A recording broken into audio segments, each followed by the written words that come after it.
Hi, it's Fran. I recently had my almost 2-year-old granddaughter visiting from Mexico, and it was wonderful, and we had a lot of fun.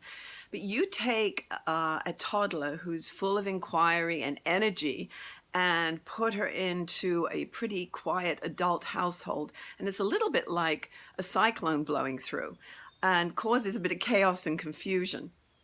Albeit a really nice cyclone, but nevertheless, it's pretty cyclonic. And putting grandchildren aside, chaos and confusion comes at us unexpectedly often, whether it be a car breaking down or a basement that floods or a wall is caving in. These things happen, and we have to remember that it's temporary.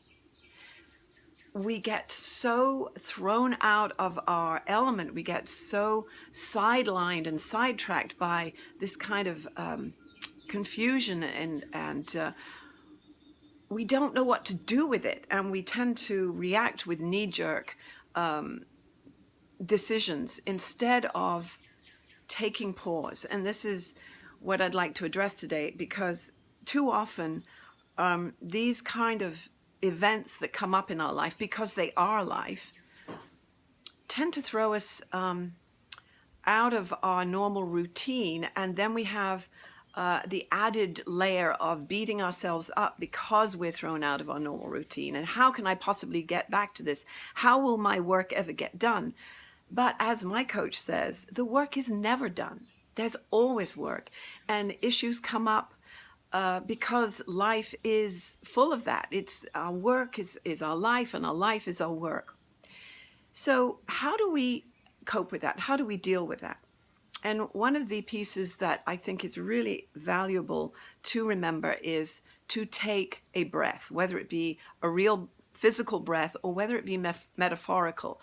Taking a moment to stop, pause, and just reflect on how we can deal with this problem. And obviously, depending on the nature of that problem, how critical and urgent it is, will inform that decision as to how long we take that moment. It might be a matter of minutes, it could be hours, it could be even days.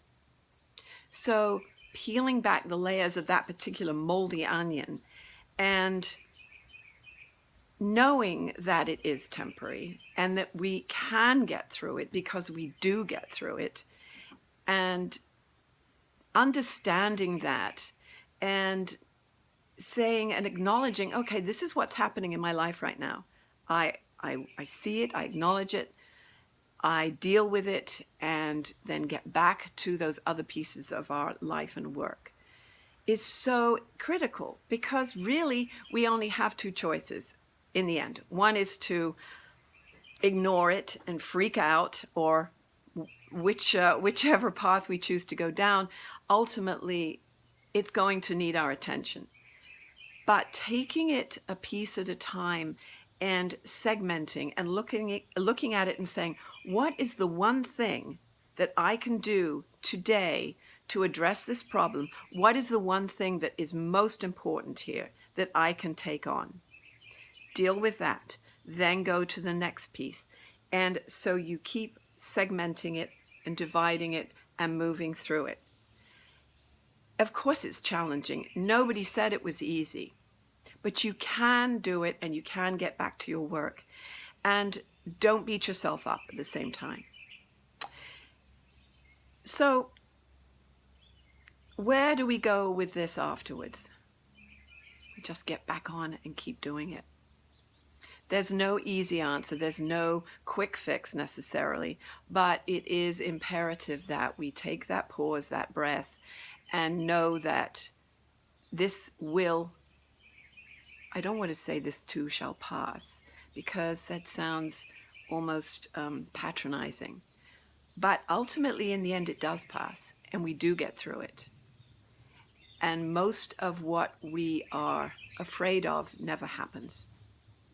I don't say all, but most. So think about that for the rest of this week, and hopefully this has been helpful. Love to hear from you. please connect and share your thoughts with me. Great talking to you, and talk to you again soon.